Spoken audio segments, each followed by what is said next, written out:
Law and order, जब law and order की बात करते हैं तो उत्तर प्रदेश की बात पूरे देश में होती है। मुख्यमंत्री जी कहीं भी जाएं, चाहे वो गुजरात में प्रचार कर रहे हो, चाहे वो कर्नाटक में प्रचार कर रहे हो, वो लॉ एंड ऑर्डर की बात करते हैं। नॉन बीजेपी स्टेट में भी बात करते हैं। लॉ एंड ऑर्डर को लेकर के 6 साल में आपने क्या बदला, वो बताइए, फिर हम बाकी सवाल आपसे पूछते हैं। सर्वप्रथम तो मैं ये बताना चाहूँगा कि उत्तर प्रदेश देश का सबसे पॉपुलस स्टेट है, सबसे ज़्यादा जनसंख्या 22-23 करोड़ की जनसंख्या का प्रदेश है, और साथ ही साथ इसका साइज़ भी बहुत बड़ा है।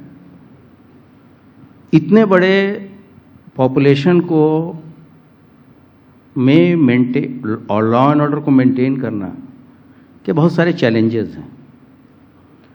सबसे बड़ा चैलेंज तो पॉपुलेशन का है, फिर जो सोशल डाइवर्सिटी है और जो इकोनॉमिकल डिस्पैरिटी है, उसको देखते हुए हर एक क्षेत्र के लिए एक अलग से कार्य योजना बनानी पड़ती है।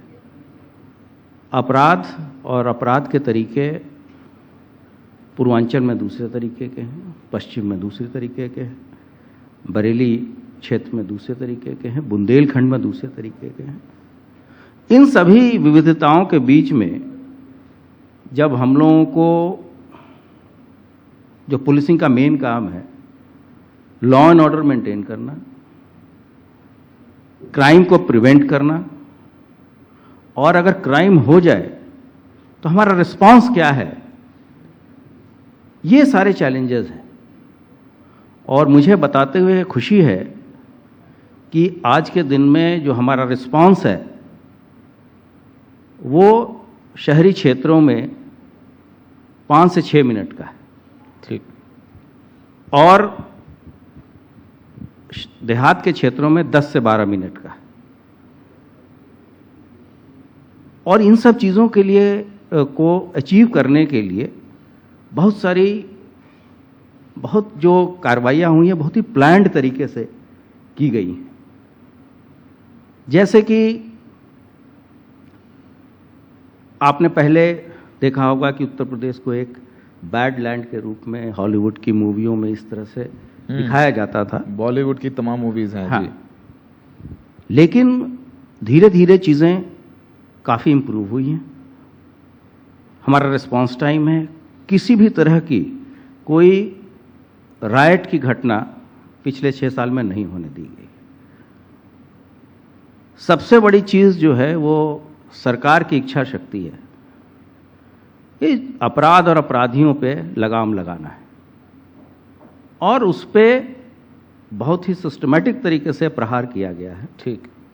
और जिसके बड़े सुखद परिणाम हैं। अगर आप जो लेटेस्ट डेटा पब्लिश्ड हैं एनसीआरबी के 2021 तक के डेटा पब्लिश्ड हैं, तो सभी हेड्स में कमियां आई हैं। ये हम नहीं कह रहे हैं, अगर आप कंपैरिजन करेंगे सभी स्टेट से, उसी तरीके से जैसे मैंने बताया कि कोई राइट्स नहीं हुए, माफियाओं के विरुद्ध बहुत ही कड़ी कार्रवाई की गई। ठीक। उनके कन्विक्शन पे बहुत ही सिस्टमेटिक तरीके से काम किया गया। ऐसे माफिया जिनके 40-40 साल का आपराधिक इतिहास है, पहली बार उनको कन्विक्शन मिला है। तो ये दर्शाता है कि सरकार की इच्छा शक्ति है और एक फ्री हैंड, कोई वर्किंग में कोई अगर एक बार वरीयता तय कर दी गई उसमें किसी तरह का कोई इंटरफेरेंस नहीं है। फुल फ्रीडम है, लीगल और लॉफुली तरीके से काम करने की पूरी स्वतंत्रता है और एक स्टेबल टेन्योर सभी फील्ड के अधिकारियों को दिया जाता है। ये नहीं कि ताश के पत्तों की तरह अधिकारी फेंटे जा रहे हैं या छोटी छोटी बातों पे उनका स्थानांतरण किया जाता है। ठीक।